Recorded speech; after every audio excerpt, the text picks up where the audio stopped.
Ce sont des clés irréfutables qui contrôlent le mouvement de Dieu.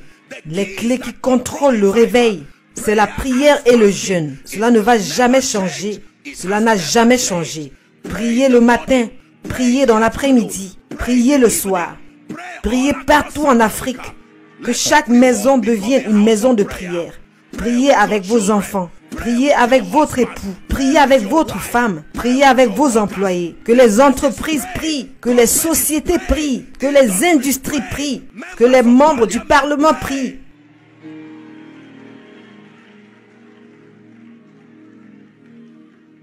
Écoutez-moi. Je recommande à chaque père ici. Vous n'êtes pas un père juste parce que vous fournissez de quoi manger. Vous êtes un père si vous dirigez les prières. Pas seulement vous contenter de participer à des prières. Dirigez les prières. Montrez à vos enfants comment être un homme spirituel. Écoutez, j'attends avec impatience les moments où pendant la nuit, alors qu'une famille est allée se coucher, ils entendent la voix du Père en tant que sacrificateur de la maison. Du salon à la cuisine. Et vous ouvrez les portes pour imposer les mains à vos enfants. Quand ils se réveillent, vous dites non, dors, je fais juste mon devoir sacerdotal. Tu peux dormir, je suis réveillé pour toi. Et je vais voir quel diable viendra détruire vos enfants quand vous êtes un homme de prière. Il n'y a aucun démon qui viendra détruire votre entreprise quand vous êtes un homme de prière. Au lieu de vous plaindre, priez. Au lieu de vous plaindre, priez. La même énergie qu'il faut pour se plaindre, c'est la même énergie qu'il faut pour prier.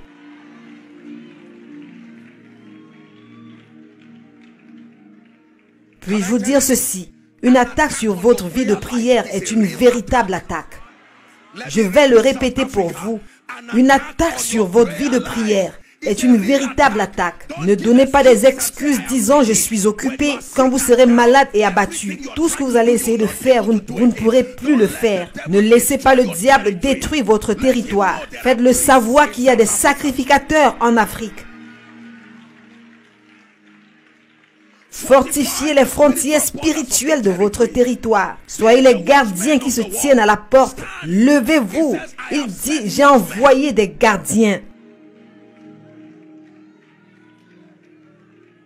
Tout pasteur ici présent, vous devez atteindre un moment où vous fermez l'église et vous êtes la seule personne là-dedans. Écoutez ce que je vous dis. Je vous enseigne les secrets dans le royaume. Fermez votre église et soyez le seul à l'intérieur. Pas de membre de protocole. Juste Dieu et vous.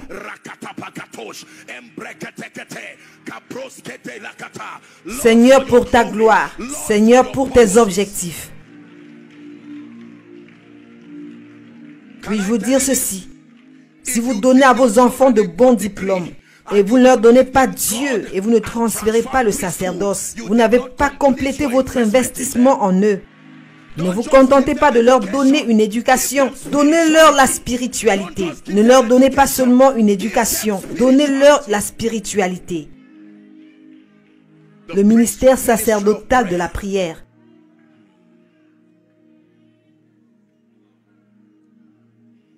Nous marchons dans cette œuvre par la prière. Nous avons été préservés par la prière. Écoutez-moi s'il vous plaît. Si vous ne jeûnez pas, vous allez demeurer faible. La bonne vieille école, le bon art du jeûne à l'ancienne, a été la clé de la force et de l'endurance dans l'esprit. Ce type ne part que par la prière et le jeûne. Il y a des problèmes que vous devez affronter avec les prières et le jeûne. Le jeûne ne tue pas. Changez votre état d'esprit et présentez-vous devant Dieu.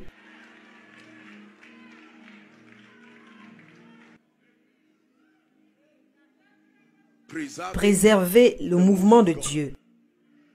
Pasteur, laissez-moi vous donner un conseil. Faites attention à la tromperie d'être occupé dans le ministère. Faites attention.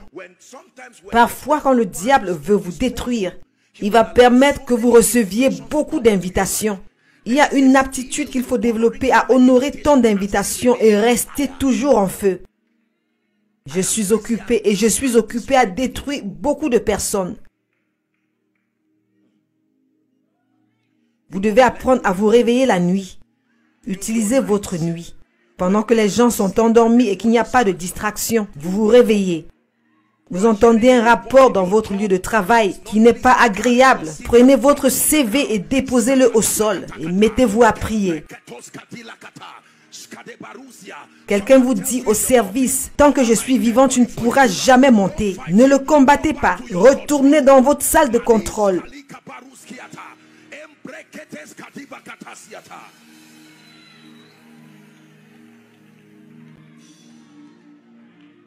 Écoutez-moi.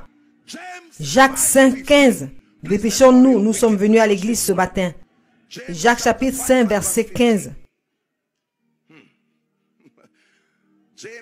Jacques 5, verset 13 plutôt. Verset 13. Lisez s'il vous plaît. Quelqu'un parmi vous est-il dans l'affliction? C'est quoi la cure? Qu'il prie. Dès l'instant que vous vous rendez compte qu'il y a une forme d'affliction, votre première responsabilité, ce n'est pas d'en parler et contacter les personnes qui ne peuvent pas vous aider. Il y a une salle de contrôle que nous avons, l'avantage du sacerdoce. Vous pouvez manipuler les réalités pour qu'elles soient cohérentes avec la parole de Dieu quand vous savez prier. Comment pensez-vous qu'on s'élève dans ce royaume au milieu de la méchanceté? Comment pensez-vous qu'on s'élève? Vas-tu appeler des partenaires dans ton ministère, cher homme de Dieu? Ce ne sera pas en donnant des invitations de là où vous êtes. Que ton règne vienne, que ta volonté soit faite.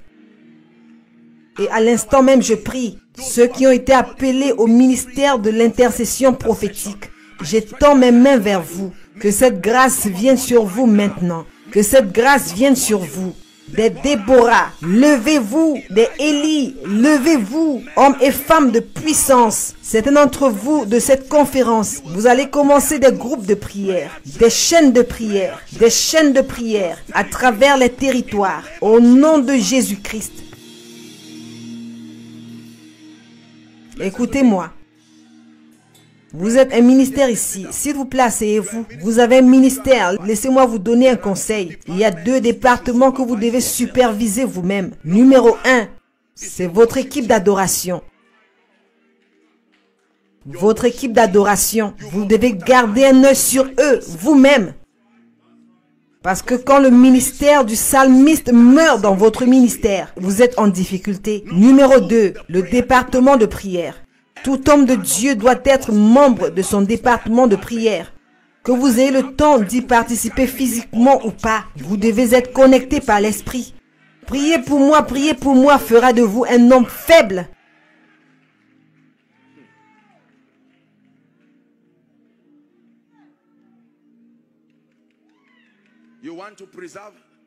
Écoutez, laissez-moi vous dire ceci. Jésus enseigne. Et voici ce qu'il dit. Il dit, lorsqu'un esprit quitte un homme, écoutez attentivement. Il dit, cet esprit va dans les lieux arides. Est-ce dans votre Bible? Et il dit, à la recherche d'un lieu de refuge, et il n'en trouve pas. Et il dit, je vais retourner. Et il se réfère toujours à cet homme comme ma maison. Je retournerai dans ma maison. Et quand il trouve la maison balayée, propre, mais vide, laissez-moi partager un mystère avec vous.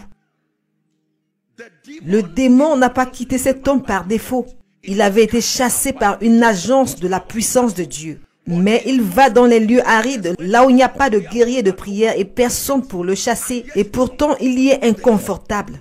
Qu'est-ce qui le rend inconfortable? J'ai découvert qu'il fait très chaud au désert.